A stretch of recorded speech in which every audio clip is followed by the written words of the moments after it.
Welcome to Bring Out Your Badass Self, a movement to break your negative thoughts and habits and instead focus on building each other up and encouraging fearless authenticity. Each week, we will get vulnerable and share experiences alongside our guests and audience. Come rediscover your inner badass self. Good morning, badasses. Welcome to September. It's the month to start. The feeling of like fall is starting to peek its head out, and it's also the start of football season. And so let me know that you are here, and then also let me know what college football team you cheer for.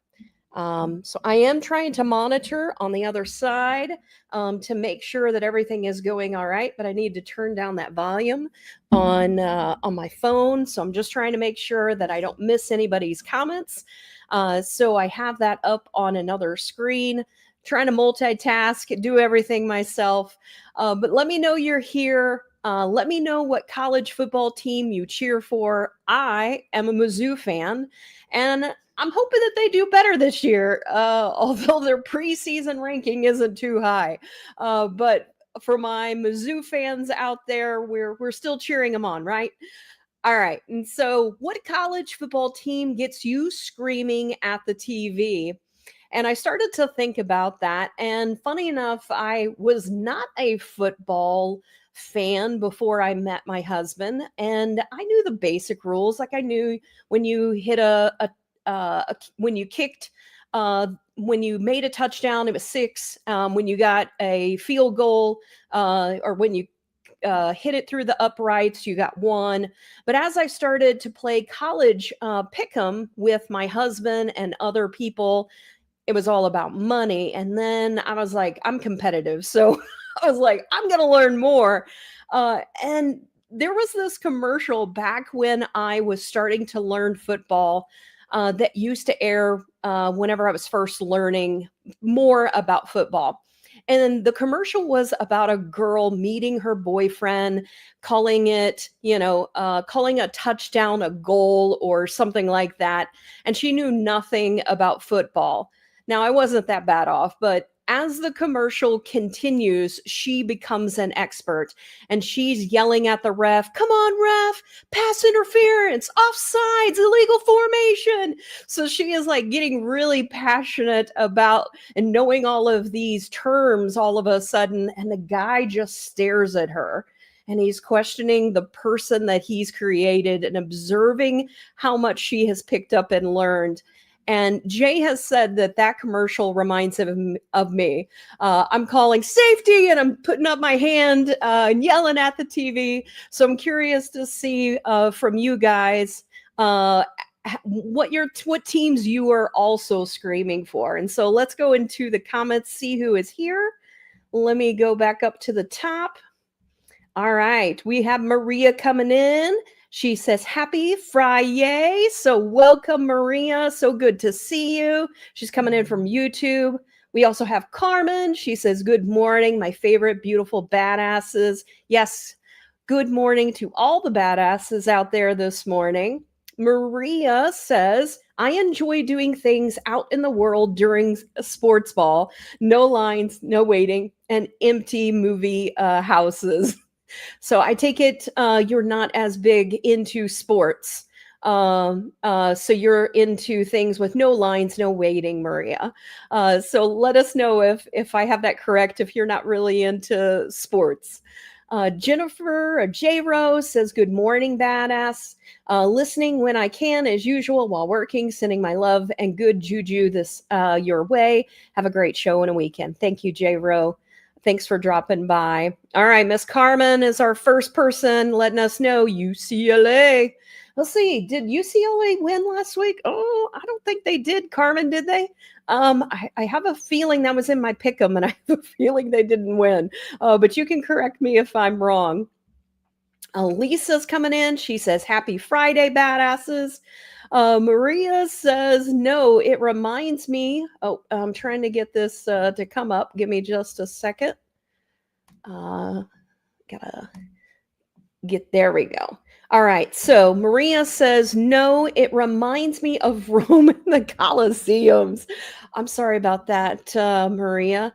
I found that I have a lot of fun watching football and really getting into it. And it's just I don't know, sometimes you need some mindless fun, just cheering people on. But it's actually going to be an interesting as we start to talk today, how sports and teams and things like that fall into today's topics. So I'll be interested to see how you guys pick that up as well. So as you continue to come in, continue to let me know that you are here.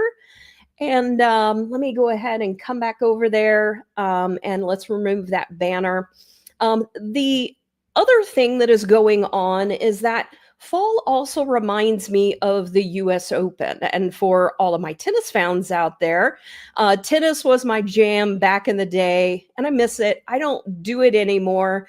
I got pregnant, used to play with my husband. My husband and I played tennis on our second date.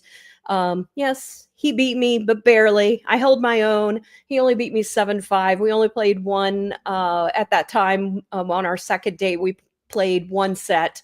And then I played very competitively as I grew up. And J. Rowe here, Jennifer Ross, I used to play with her on the tennis team. And I have Carmen and Myra as well. And I used to play with her sister, Christy, as well. And so fall also reminds me of the US Open. And so I started to think about tennis as a great example to start our discussion and exploring today's topic of the law of polarity. And so in tennis, players are often known for either having a finesse game or a power game.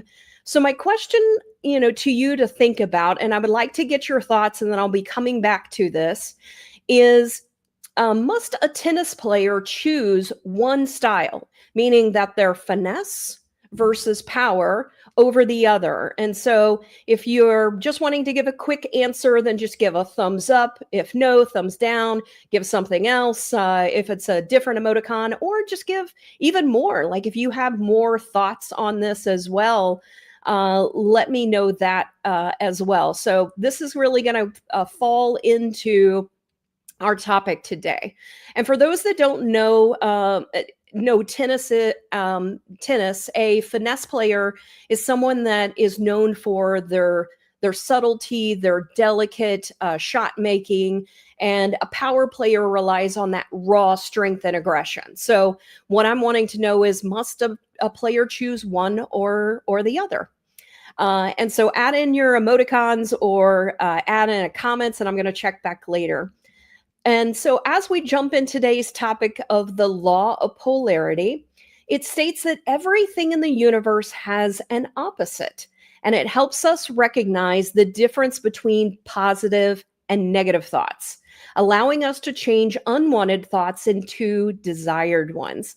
So, when we experience sadness, those challenges help us appreciate the good and the happiness in life that comes later. And the universal principle states that everything in the universe has two opposite poles.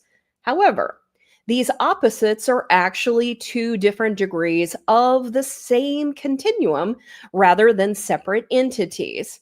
And this will be really enlightening as we go through today in thinking about that as well when we're thinking about our thoughts.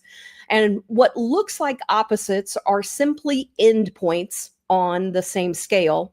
And the practical choices come from finding the right point on the continuum for the situation. And so the law of polarity encourages us to see the world in nuances rather than strict binaries. So whenever I think about binaries, I also think about computers, those zeros and the ones. It's yes, it's no, it's black, it's white. But instead, if we start to look at things on a scale and more, instead of like black and white, we're looking at things more from a gray scale or more nuanced. And so I thought I would start with a very basic hot and cold. Those are polar opposites. And so at first glance, these seem to be clear-cut concepts. You're either one or you're the other, right? So if you're hot, right? But as we know, that's not always the case, is it? And you know what I'm talking about. You and your partner were cuddling up in bed, and one of you has a fan blowing on you, and the other one has 3 blankets on top of you. Okay, that might be because one of us is going through menopause, but either way, I think you guys can all relate to the fact that the temperature is the same. There is no point of absolute hot or cold, but rather just degrees of temperature along this scale. And depending on many factors, one might feel warm or cooler than the other person. And so, this simple everyday scenario really shows that life isn't about rigid categories. It's about finding the right balance and where we are both comfortable despite our definition of hot or cold. And so now let's go back to our tennis example. What did you think? Let's see what people say. And I gave you a little bit of clue with the opening, but let's see what people are saying in here. All right. Oh, I see a guest. Hang on one second. All right, I'm coming back. All right. So Carmen says, on UCLA, no, they lost Utah 43-10. I'm sorry about that, Carmen. Maybe they'll do better this week. So I don't know who they're playing. So let me know who they're playing. Jennifer says, let's see. I'm going to make this a little bit bigger so I can get to these comments. Give me just a second. All right, here we go. Jennifer says, or J. Rose says, not embarrassed to say this, but I really watched football when Taylor and Travis started dating. Well, you're going to get more of that, aren't you? I know I am one of those. No way to avoid it. Romance with sports and happy ending. Perfect, Chiefs. So you're a Chiefs fan, but mainly because of Taylor Swift. I love that. Yes. And she said, high school tennis, woohoo, loved playing with you. I loved playing with you guys as well. Something popped up and took my screen. All right, I'm back. All right, let's see. And then I see we have a special person showing up. Miss Kate, everyone say hello. She says, hola. Just thought I'd swing by as I was online. Oh, I know so little about tennis, but I'm thinking I'd love like to combo that. Why not bring some powerful finesse? Yes, you're getting it, Kate. Exactly. And so that's really what today's topic is going to be about. Maria says, I'll give it to you in a song. I'm every woman. I like it. I like it. Yes, Kate. Powerful finesse. Oh, I'm loving it. All right. So Jennifer says, I'm more finesse with strategic placement. When you can add power to it, it's a perfect combo. And with power, when dealing with a lot of stress in life, that little yellow ball is a great stress reliever. I love that. Yes. You guys are getting the idea that it doesn't have to be power. It doesn't have to be finesse. It can be power and finesse. And so I'm going to talk about that a little bit more. I also love the fact of the yellow ball being that stress reliever as well. And Lisa said, thanks for the reminder. Yes. And so Lisa, I hit upon the menopause comment. I don't know if that's what you're also talking about as well. But that fan, sometimes, people have different needs and cold and hot mean different things to them. All right.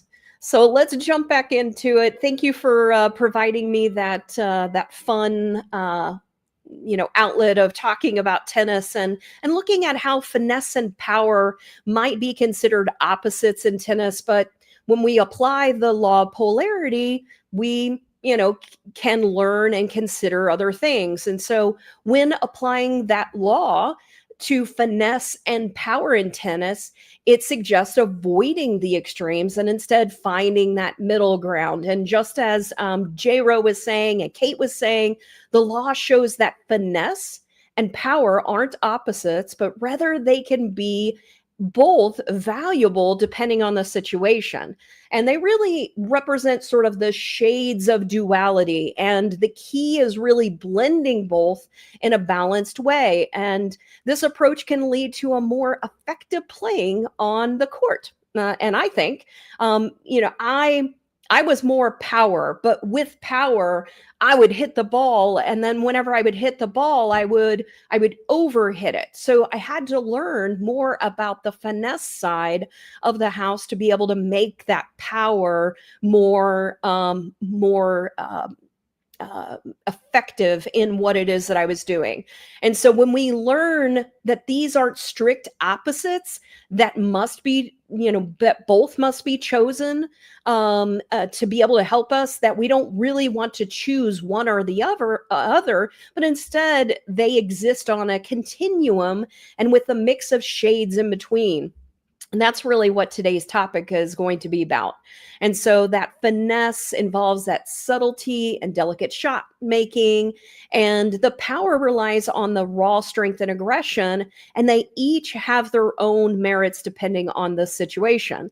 And it really teaches us that extreme finesse, like I was doing without the power, may limit our ability to dominate during a fast-paced rally, while extreme power without finesse might make our play maybe more predictable and less adaptable. And real success in tennis often comes from using that balanced blend of both, harnessing the power when you need to take control of a point, and then applying finesse to place the ball just right. And that was what J-Ro was talking about as well, being able to place the ball, but being able to have that power also behind it makes for a really tough shot.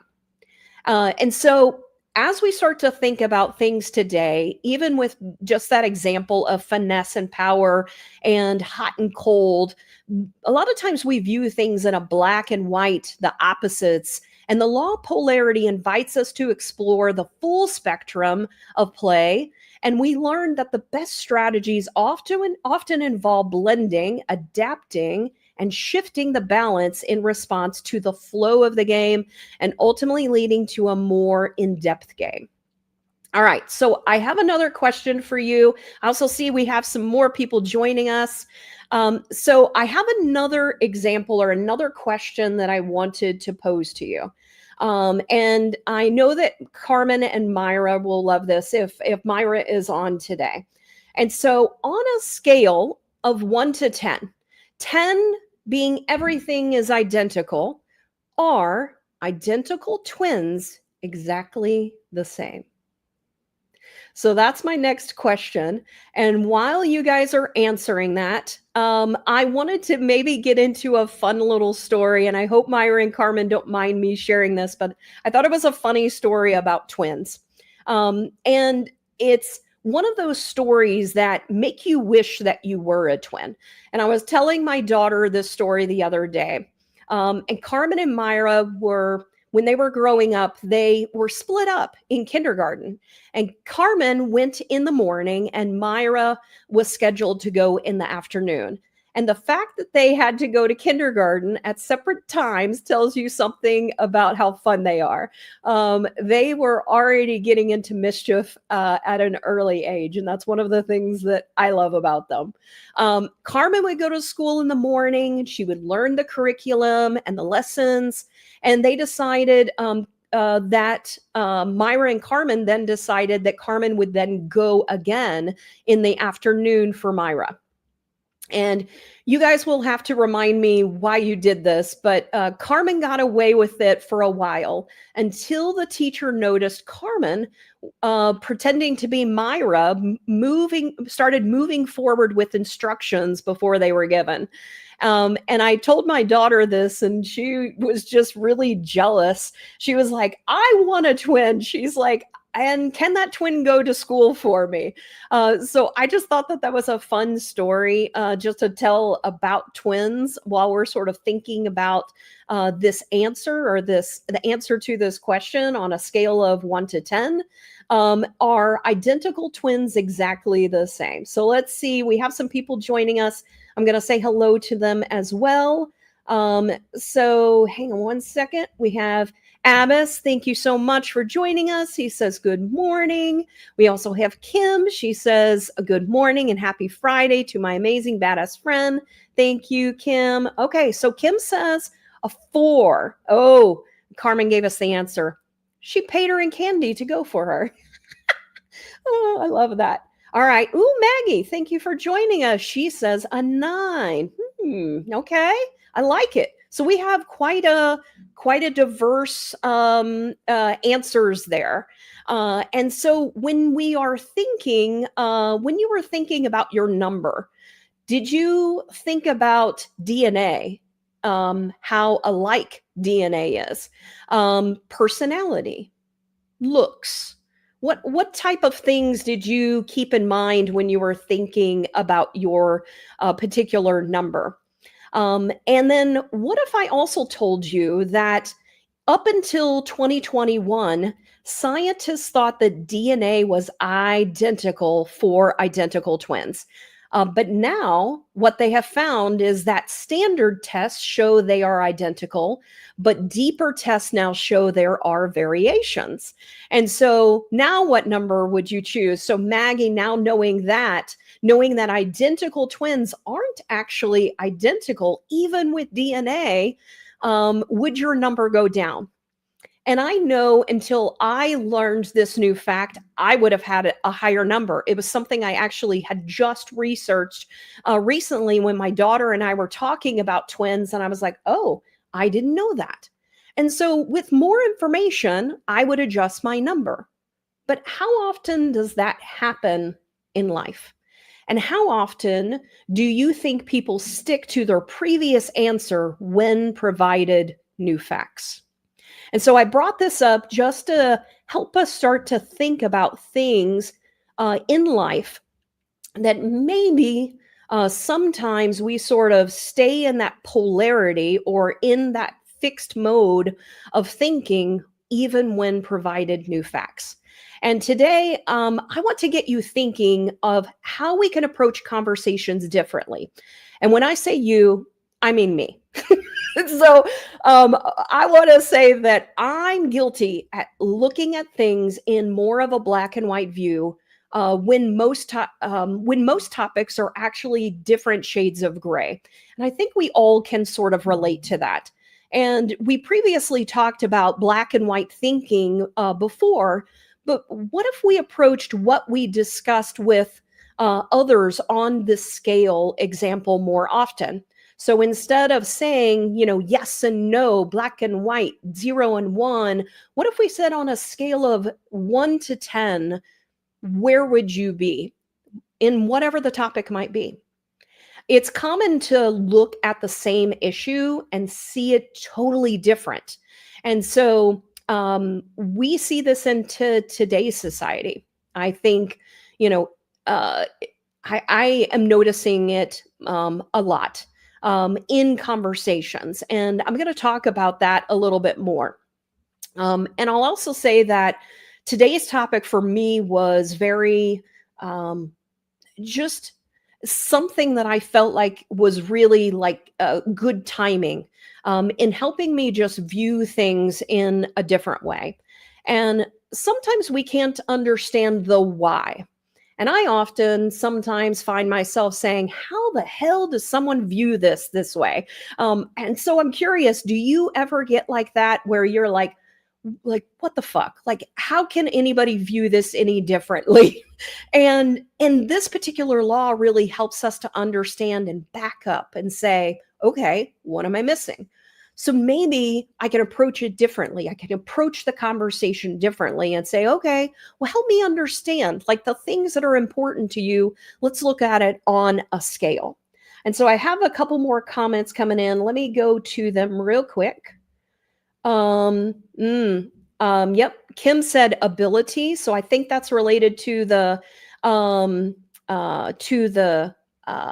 twins, that looking at like the different types of abilities that they have. Not of 10 because of personality. Okay, now a 5. Yeah, so I love that, Maggie. You're reflecting and you're like, oh shit. I didn't know about that on DNA, for example. And when we start to add in other things or other examples, we're like, okay, now my perspective has shifted. Carmen says, we're not the same, but it's very close. We finish each other's sentences and we know when the other is happy, sad, and sick. It's crazy. Yeah, I have seen that. I can tell the difference between Carmen and Myra. And especially as they have continued to grow and age gracefully and become our 50-year-old selves. But one of the things that I will say is that there are some things that are like very, very, like they have this tight knit, like they just can feel each other. So there's those types of things. But from a personality perspective and an environment perspective, how it impacted each of them, I notice also different ways of how they handle like stress or how they handle different situations, or how it is that they communicate to people. So there are those other nuances, and my number would have been higher until I found out more about the DNA. So thank you guys for those additional comments. All right. One of the things that I told myself is that I'm going to take a little bit of a break. I'm already at 26 minutes and I need to take a water break or coffee break. So I'm going to do that. All right.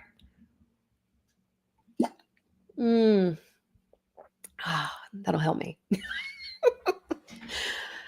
All right. I'm just going to take a little bit of a breather and, get back into the space. But I really want to focus in on like this next area that I'm going to get into. And so as I was talking about, sometimes I find myself wondering, why do people view things differently? And I really appreciated researching this law. And my hope is that it helps us all rethink the way we are viewing the world and the climate that we're in these days. Because we need ways to find more commonality and, more importantly, find a way to connect with those that think differently than us. So here are some thinking styles to ask yourself on how you think. The first one is off on versus a slider. And I really like this particular visual because it's very simple for people to think about. Some folks like a simple on off switch. So think about it. Dink, dink. Yes, no, on, off. It's clear, it's fast. And then others see a slider like a dimmer. So I'm adjusting it. I'm at 1, I'm at 2, I'm sliding it up, or I'm turning it, and it has more nuance with the dimmer. And so when you think about it, real life has shades. Sliders feel more true, but they're messier. And that reptilian brain likes definitive answers. So think about that and think about the things that you do off on versus dimmer with. Another style is one line versus many lines. So some people use one line, left to right, A to B, it's easy.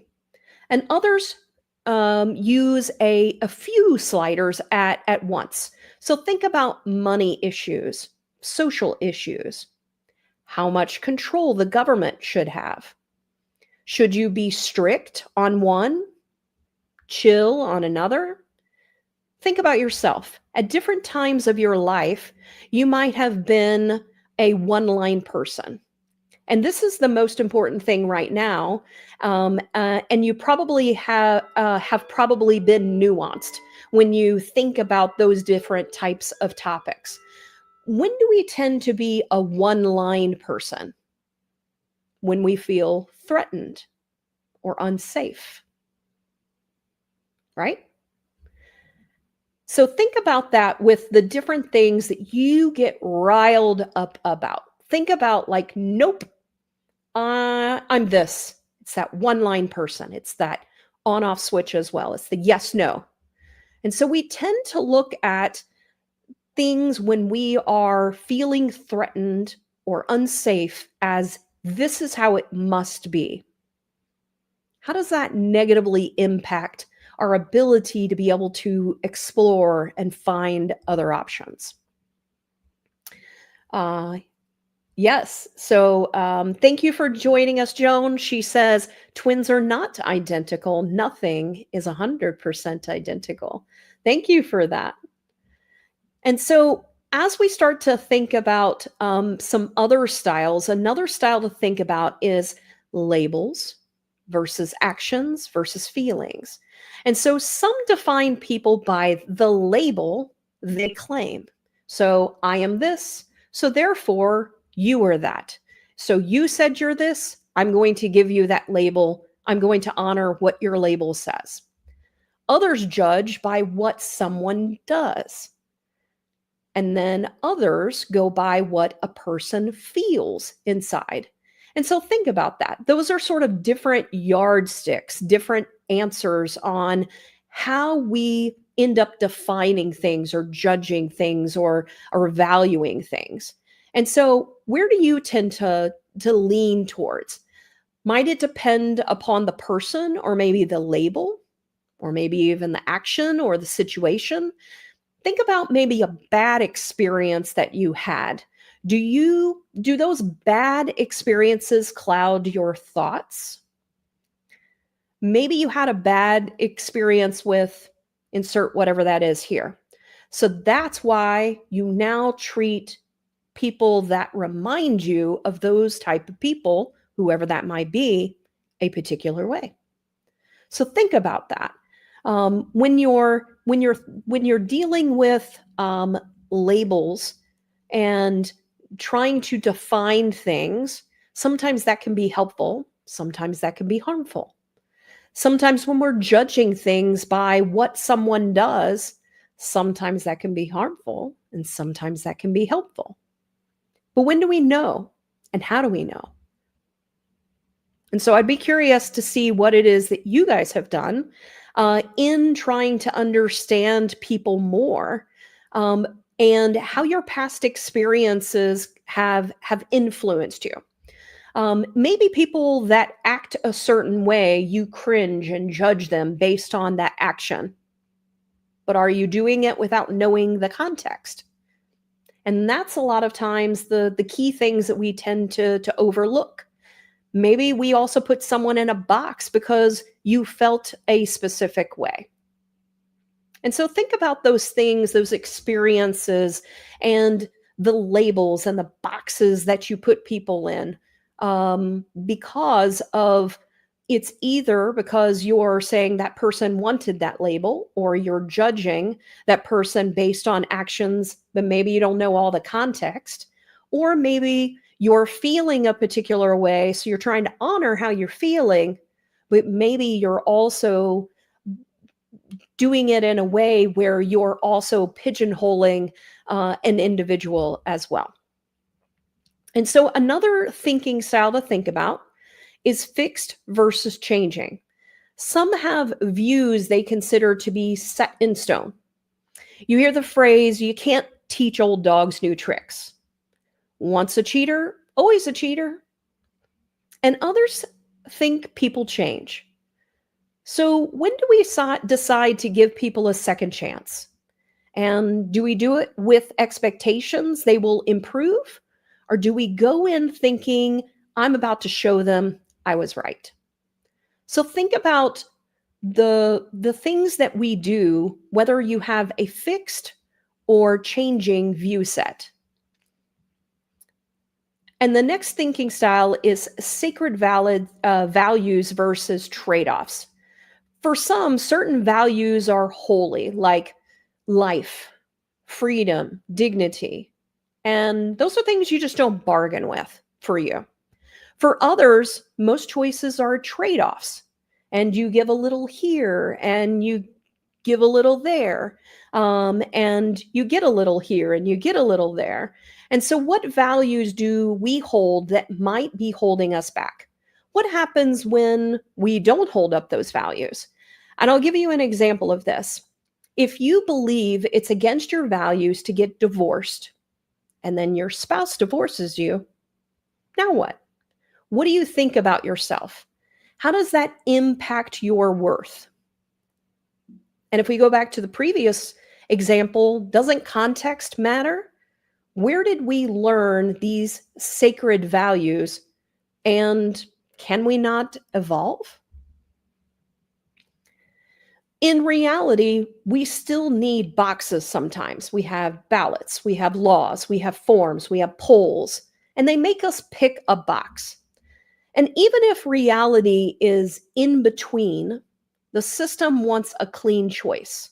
And that forces gray areas into black and white.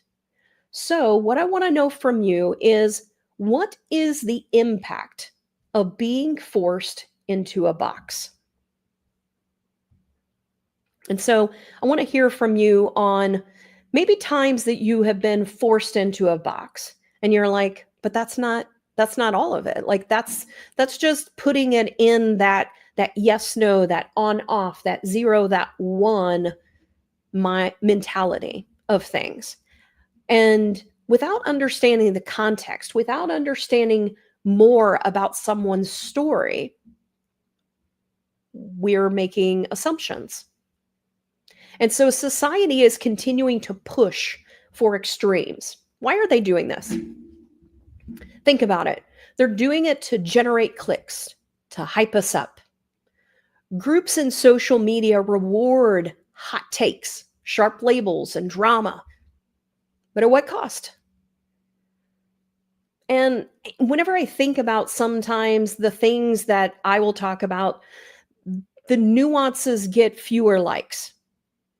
We get nudged to the polarity whenever we're viewing things online.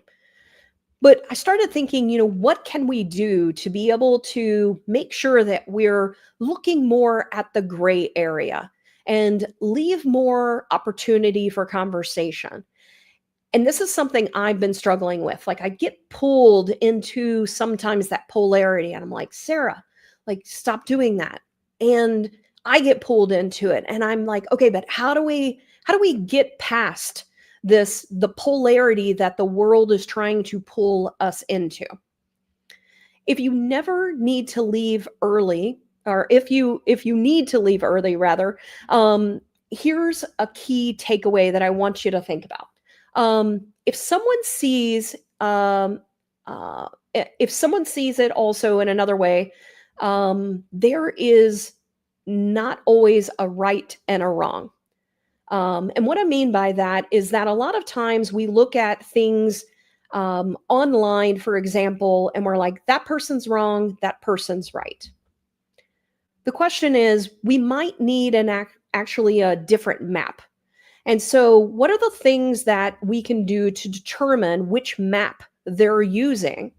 And we can do it in those things that I gave you earlier by asking questions to identify, is this an off on switch, or are they a slider? Are they the one line, or are they the many? Are they the sacred values, or are they the trade off? Are they the fixed versus the changing? Or are they applying a label? Um, and or are they, maybe they're doing things, they're measuring it based on actions, or maybe they're viewing the situation through their feelings. And so that's how you move from talking past each other to actually getting somewhere. And so I see we have some comments. I want to click over there real quick. Maria says, putting me in a box has never worked for anyone. At this point in my life, I mildly enjoy watching them try. Right versus wrong. There is only what is. Maria, what do you mean by that? I'd love to hear more. It's things like that. That's how we move from talking past each other to actually getting somewhere. What do you mean by that, Maria? Help me understand. Now, let me be real with you. I mentioned this earlier, but I get hot about political topics. I snap, I judge, I dunk on people online, and I'm not proud of it. And yet sometimes it makes me feel good.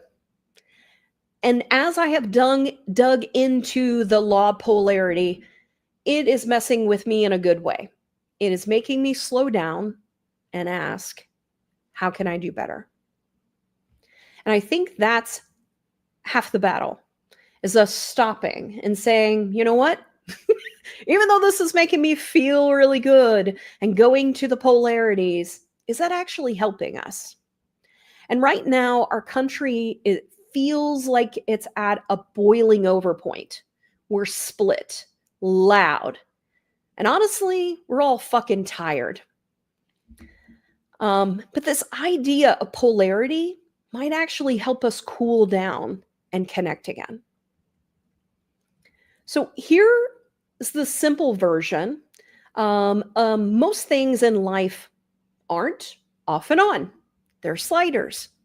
Just like our hot and cold example earlier, it's on that same scale, but in varying degrees. Same with dark and light. We all have a dark and a light side.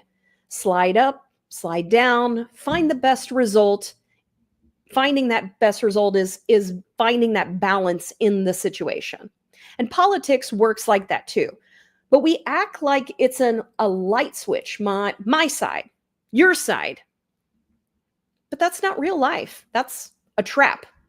And polarization is when we split into teams. Remember, I talked about earlier the football analogy. The reason I also brought this is that we're splitting into teams in life. And teams stand far apart. And they're not just in what we think, but the real harm is how we also then start to treat each other. And there are two kinds of polarization. There's ideas. We run to the edges on big issues: taxes, immigration, schools, healthcare, guns, climate. And we stop looking for a middle ground. And it's all my way or no way. And then there's feelings. We don't just disagree, we start to dislike, even hate. You know, that other side is so despicable, I hate them. We assume the worst in people. We stop listening. We call each other names. And we cheer when they mess up. Think about that. How fucked up is that we're starting to go towards that in the world? We're stopping listening to other people. We're assuming the worst in people.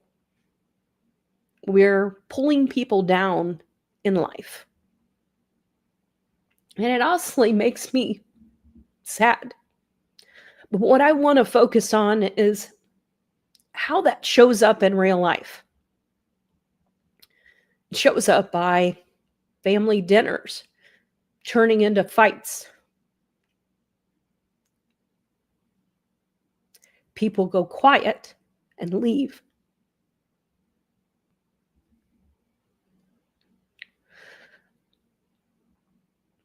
I see this with friends. I see this with family. Group chats blow up.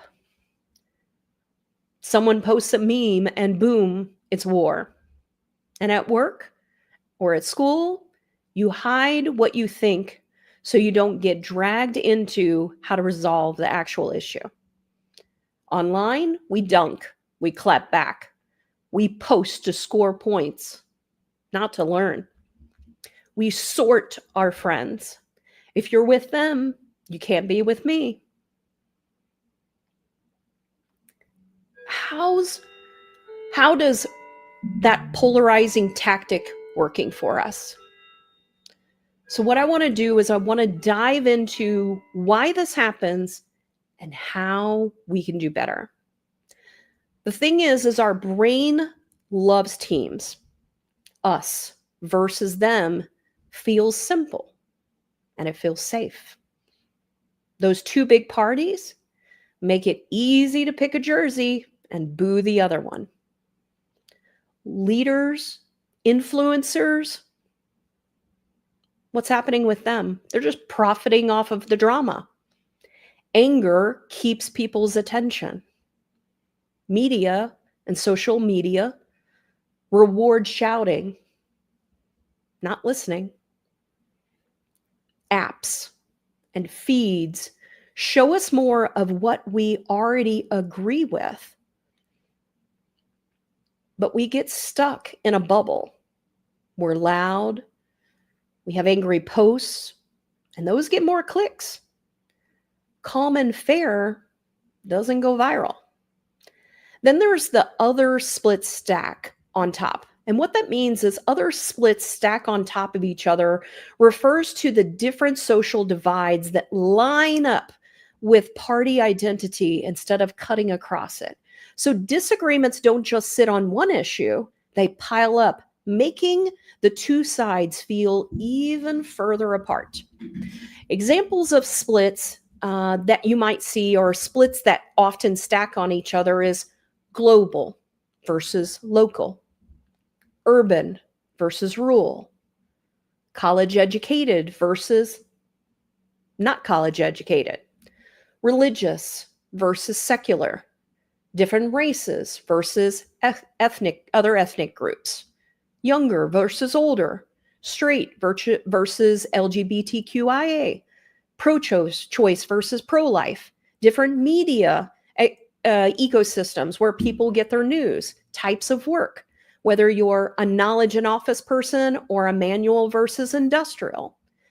It continues to stack on top of each other. And why it feels good and why it's also a trap is because it feels good to be on a team. It feels good to be right, to have someone else say, yep, you're right. It feels good to win an argument, to dunk on someone.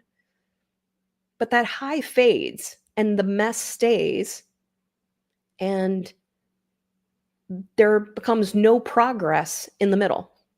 And so why this matters is that when these divides align with party politics, it becomes a mega identity. My politics actually equals my community, my culture, and lifestyle. And that actually increases mistrust and makes compromise feel like betraying your group. I want to stop there for a minute.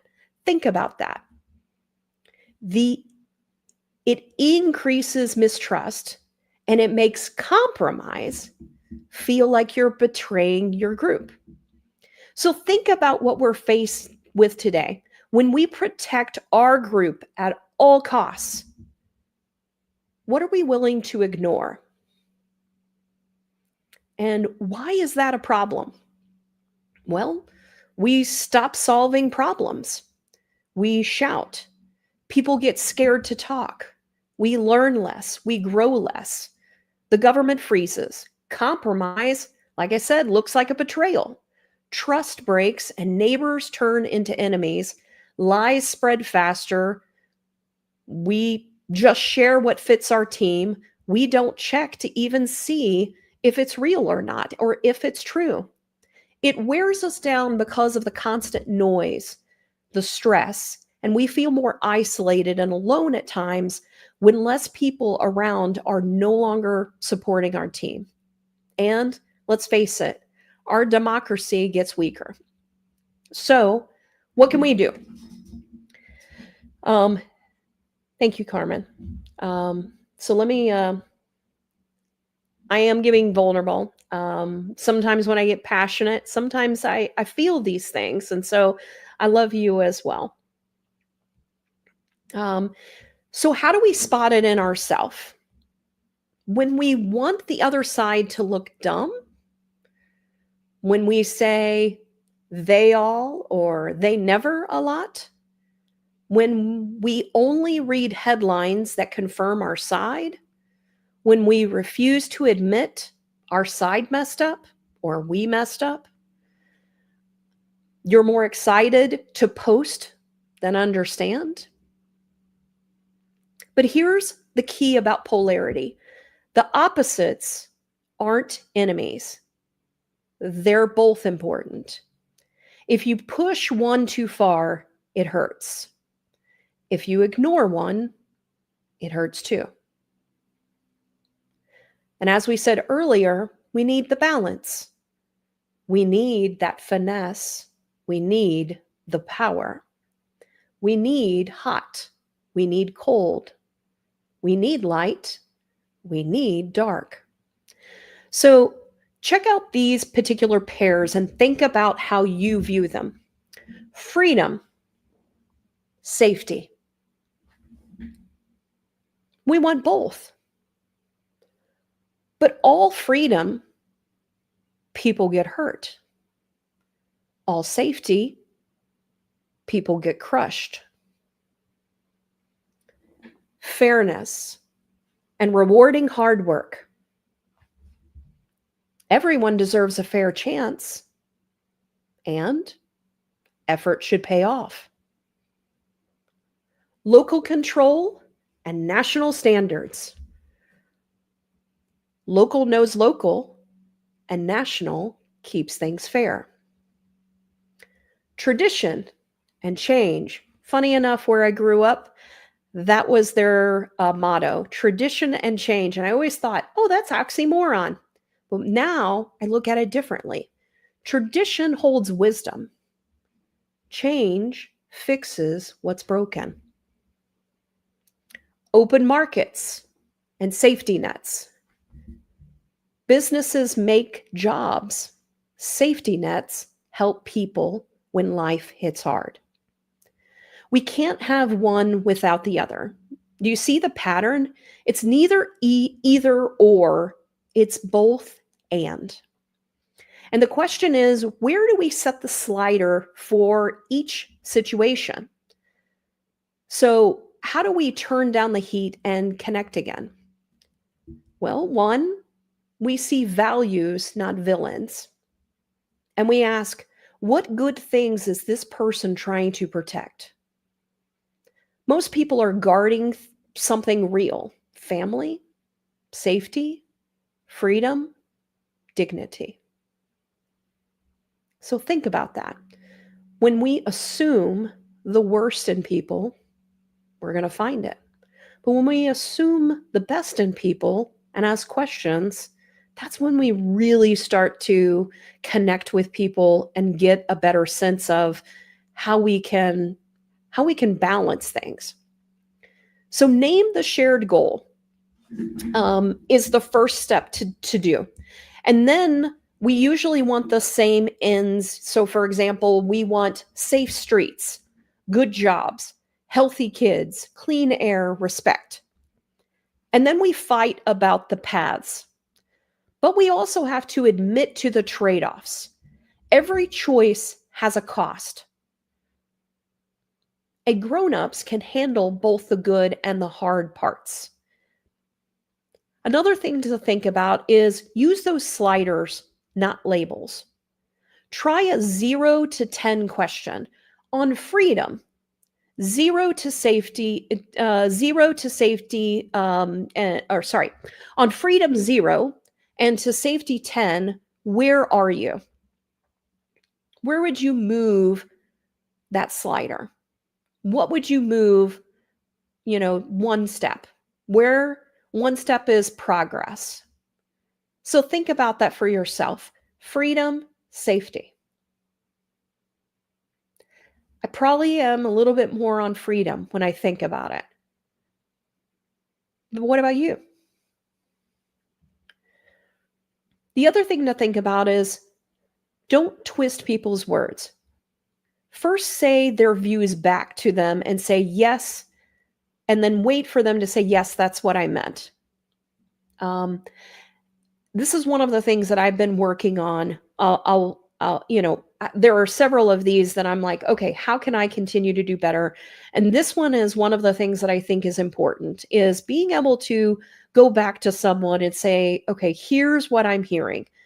And I have an exercise for this as well that I think could be really helpful, especially with people you're having a hard time communicating with. Of course, it does require that both, are willing to do it as well. And so, as you start to look at other things you can do, also say one good thing about the other, side of the scale. So I care about freedom and I get why safety matters. And so by respecting that person, what that person's saying, we're also earning respect. And then one of the other things you can do is tell stories, not just stats. So giving true stories that show why the facts matter to real people. Also, asking polarity questions like, what's the upside of your side? What happens if we push too far? What's the upside of the other side? And what small steps honors both of them? So think about those polarities and the questions you can ask to be able to say, okay, let me see your side. Like what help me view your side and why it is that this would help. Now, help me view the other side. So now let's look at the other side and have that other person view, okay, what's the downsides? What happens if we push too far? And so a quick example is think about AI. The shared goal might be cool tech that helps people and doesn't hurt them. And the slider might be freedom to build versus rules to protect.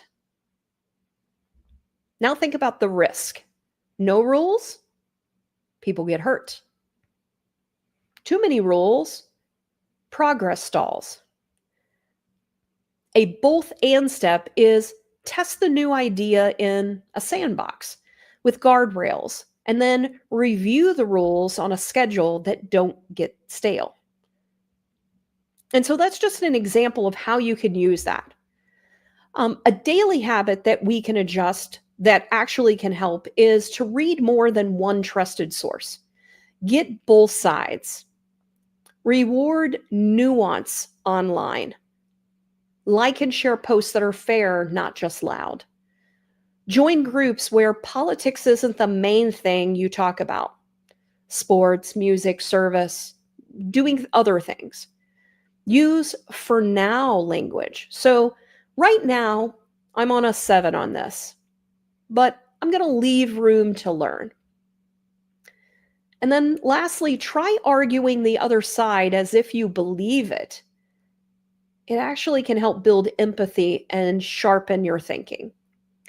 All right, I have another thing that I think will really help people. And I actually have some people I would like to do this exercise with. And so the first one is person A talks for 2 minutes about what value they want to protect on an issue or something that they're passionate about or something that they want. And then person B only asks questions to understand. And then person B also repeats A's views until the person A says, exactly. What does that do? It makes you continue to dive in deeper to truly understand. And until that person says exactly, you haven't figured out, they're not feeling that you're understanding their view. But then you switch roles and each person goes back and forth. The next person, so person B now states their views, and then until A digs in, asks further questions until person B says exactly. And then at the end, each person says one good thing they see in the other's view and one small step that they will take to honor both of the views. And so I'm not saying to be soft. I'm saying let's be smart. Let's be brave. Let's be badass. It's easy to scream. It's harder to build. But building is what we need. Politics isn't good people versus bad people. It's a tug of war between values we all need. And the law of polarity says that opposites live on the same line. We need both to end, both ends to be able to keep that balance. And we don't have to agree on every setting, but we can stop flipping that switch to enemy and start moving the slider together. So when we start to look at this, we look at less heat, more light, stronger communities, and a stronger country. And I'm working on it. And I hope that everyone will come work on it with me. And so I want to thank you for joining me today for the Law of Polarity. And next week, we have a special guest with us. And let me see if this person is still on. So I'm going to have Joan here, who earlier said twins are not identical. Nothing is 100% identical. She's going to be joining me. She is a dating coach. And one of the things that she focuses on is how people view not only their jobs in the things that they do, but also in dating, how they view themselves related to maybe the things that they insist upon from that polarity perspective, how they must view themselves as they're dating, and how being able to be more in that slider and being more in the middle between the different things that we want to be can help us. So I hope that you will come back next week and join us as we continue the Law of Polarity. And I'm going to wrap up with a couple of comments that have come in. J. Rose says, saw a great quote this morning. Some people live in a bitter, angry, hate-filled world, and some people live in a friendly, caring, love-filled world. Same world. I love that. Miss Myra giving a blue heart. Thank you, Miss Myra. So everyone, thank you so much for joining us for the Law of Polarity, and I look forward to seeing you next week.